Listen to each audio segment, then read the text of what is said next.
Los Angeles, California, December 14th, 1984. The Shrine Auditorium hummed with the particular energy that emerges when a legendary family reunites on stage after years of separate artistic journeys.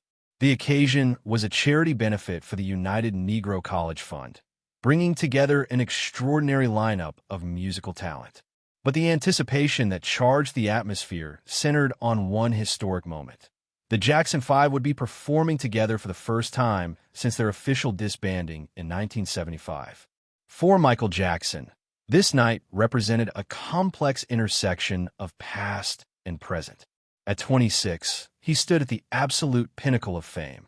Thriller had transformed not just his career, but the entire landscape of popular music, shattering sales records and redefining the possibilities of the medium through its revolutionary videos. He had evolved from the precocious lead singer of a family act into the most famous entertainer on the planet, the king of pop in the fullness of his artistic power. For his brothers, Jackie, Tito, Jermaine, and Marlon, the years since the group's heyday had brought varied levels of solo success, but nothing approaching Michael's stratospheric trajectory. The reunion represented both a celebration of their shared legacy and an implicit acknowledgement of how dramatically their professional paths had diverged. Backstage, in a private dressing room separated from the bustling activity that characterized the rest of the preparation area, the five brothers gathered for a moment of quiet reconnection before facing the expectant audience. The mood was warm but tinged with an undercurrent of complex emotions. Pride, nostalgia, perhaps a touch of the natural competitive spirit that had always existed among siblings with shared talents and ambitions. "Just like old times," Jackie said, his voice carrying the gentle authority of the eldest brother as he straightened his jacket, a modern interpretation of the matching outfits that had once been their trademark. Michael smiled, that particular half-smile that those closest to him recognized as genuine rather than the practiced expression of his public appearances. "Some things don't change," he replied softly. Jermaine, whose temporary departure from a group in the mid-70s had created its own familial tensions, placed a hand on Michael's shoulder, a gesture of both affection and subtle recognition of the journey they had all taken. "And some things change in ways we couldn't have imagined," he said. The simple exchange carried layers of meaning that only those who had shared their extraordinary experience could fully comprehend. From the childhood rehearsals under their father's demanding direction to the dizzying ascent to international stardom, from the inevitable evolution toward individual expression to this moment of reunion. Their shared history contained emotional and professional complexities that defied simple categorization. A production assistant's knock broke the moment. "5 minutes, gentlemen," came the voice through the door.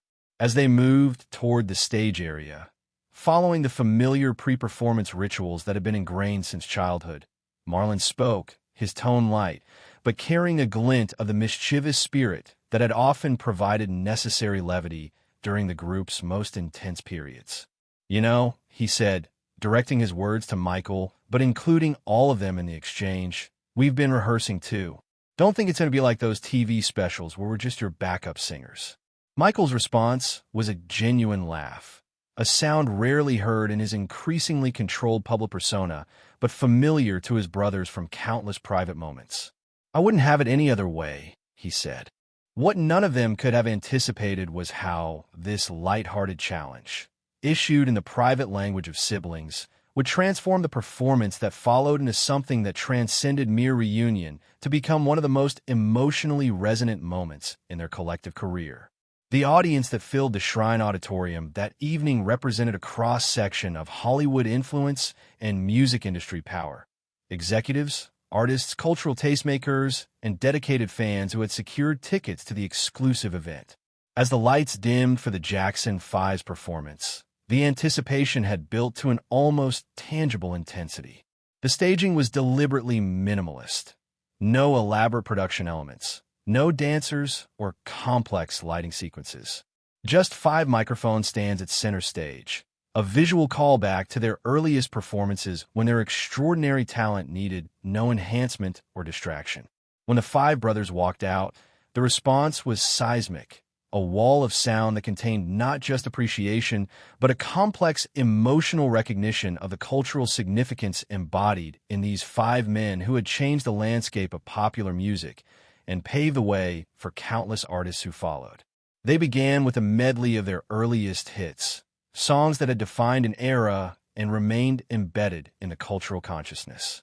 The familiar choreography, executed with the precision that had always been their hallmark, demonstrated that despite the years apart, the connection forged through countless hours of rehearsal and performance remained intact. Michael, despite his solo superstardom, seamlessly reintegrated into the group dynamic, his singular voice and presence enhancing rather than overshadowing the collective performance. For the audience, witnessing this return to his roots, while carrying the full artistic development of his adult career, created a powerful sense of artistic continuity across time. The boy who had amazed the world with his precocious talent, now revealing how that foundation informed the revolutionary artist he had become. As the medley approached its conclusion, the brothers exchanged glances that contained a silent communication developed through years of shared performance. Without any visible cue that the audience could detect, they shifted from the planned arrangement into something more spontaneous, a moment that had been hinted at in their backstage exchange, but not formally incorporated into the rehearsed program. Jermaine stepped forward slightly, taking the lead vocal on a phrase that had been Michael's in the arrangement. Tito followed with a guitar embellishment that pushed the musical texture in a new direction. Jackie and Marlon adjusted their harmonies to support this evolving arrangement. It was a subtle but clear musical challenge, playful, affectionate, but genuine in its implicit invitation for Michael to respond. For a fraction of a second, surprise flickered across Michael's face, visible only to those who knew him well enough to recognize the microscopic shift in his otherwise composed performance expression.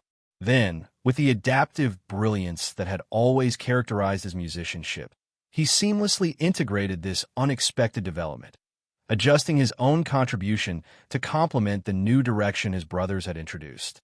What followed was described by Rolling Stone's critic, who was present that night, as 3 minutes of the most extraordinary familial musical conversation I've ever witnessed. A masterclass in both individual virtuosity and collective improvisation that revealed the true foundation of Michael Jackson's genius, while simultaneously showcasing the often overlooked brilliance of his brothers.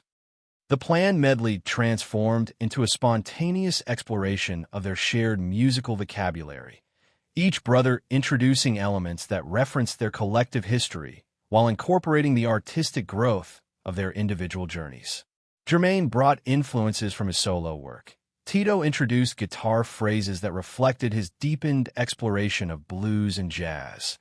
Jackie and Marlon created vocal textures that displayed their matured understanding of harmony and rhythm.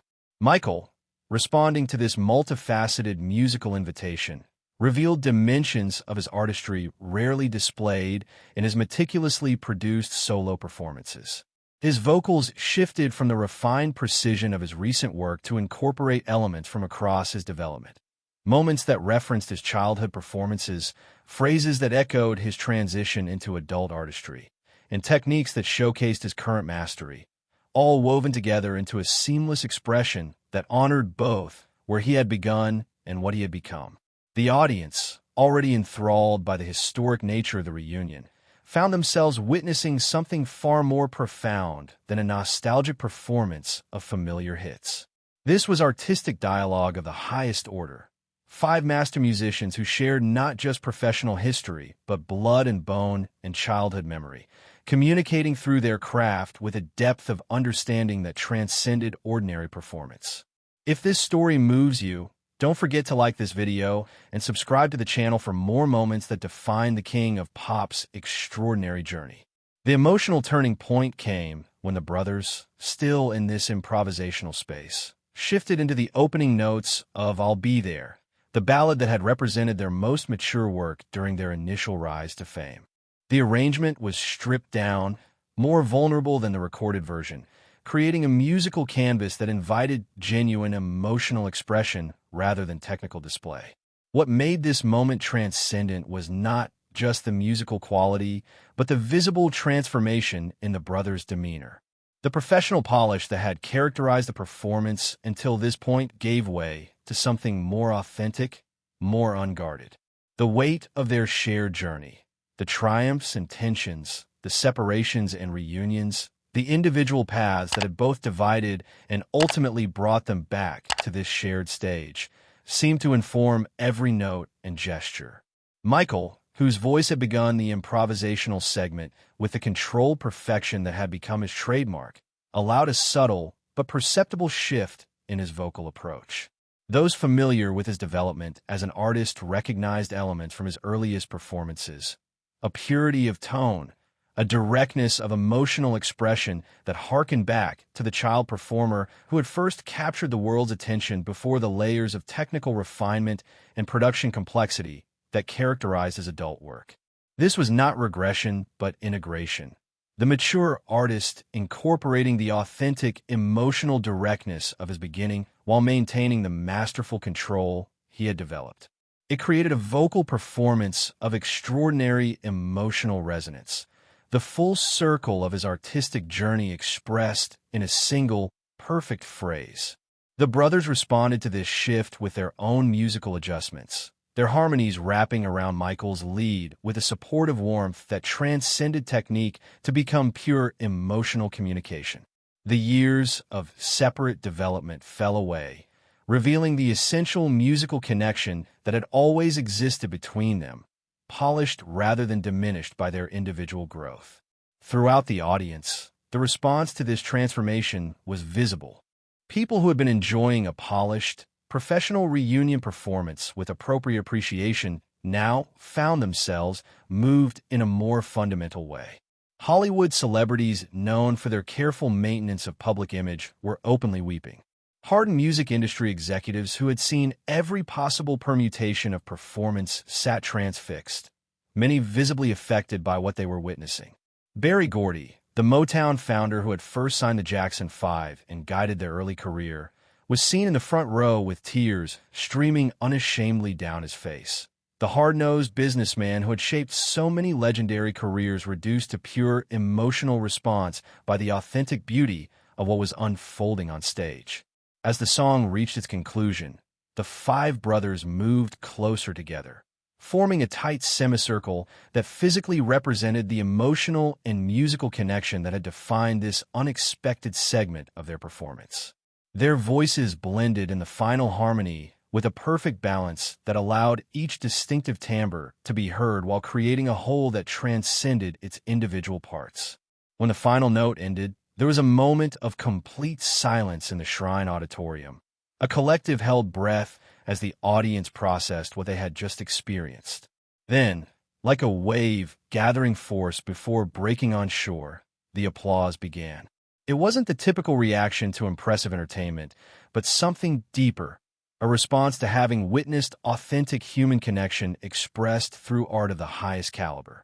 The standing ovation lasted for nearly 4 minutes, an eternity in performance time.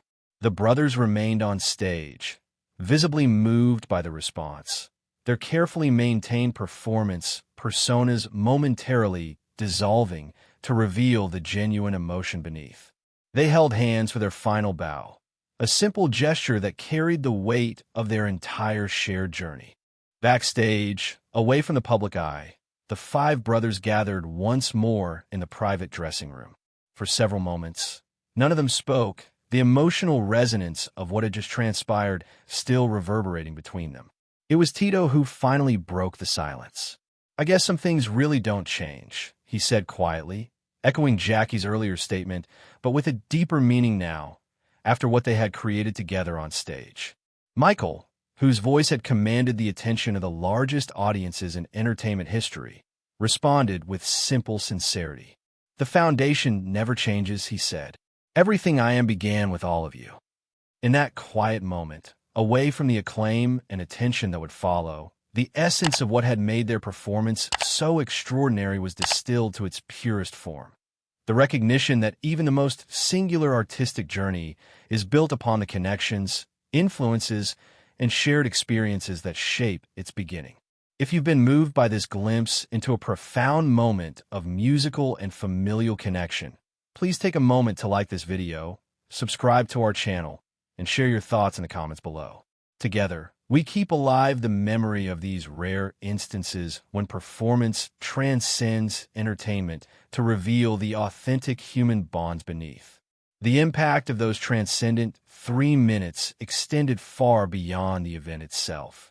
Music critics who had long focused on Michael's solo accomplishments while treating the Jackson 5 era as merely prologue found themselves reassessing the fundamental importance of that familial foundation to his artistic development. Cultural commentators noted how the moment had cut through the increasingly elaborate mythology surrounding Michael to reveal the essential musician beneath the global icon.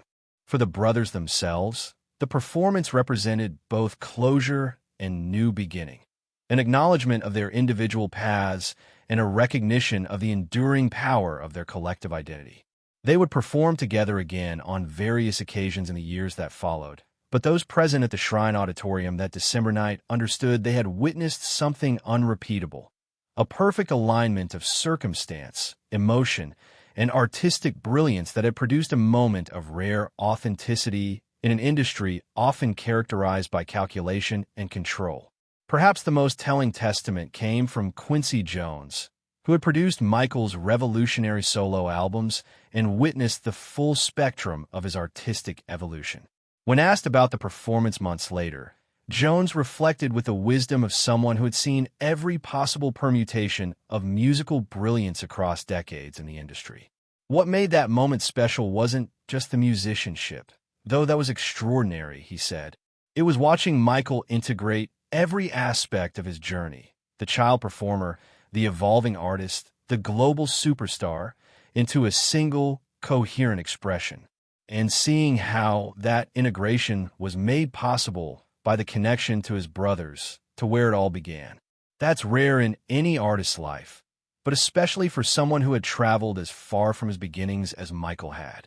In that observation lies perhaps the truest understanding of what transpired at the Shrine Auditorium on that December night in 1984. Beyond the extraordinary music, beyond the historic reunion, beyond the emotional response it generated, those 3 unplanned minutes represented something profound about artistic identity and human connection. The recognition that even the most unique individual expression is rooted in the relationships and experiences that shape its foundation, and that true artistic integration requires acknowledging those roots rather than moving beyond them. For Michael Jackson, whose later years would be increasingly defined by the isolating effects of unprecedented fame, that night provided a rare moment of reconnection with the most fundamental elements of his artistic and personal identity. A reminder that beneath the carefully constructed image of the king of pop remained the boy who had first discovered his voice in harmony with his brothers.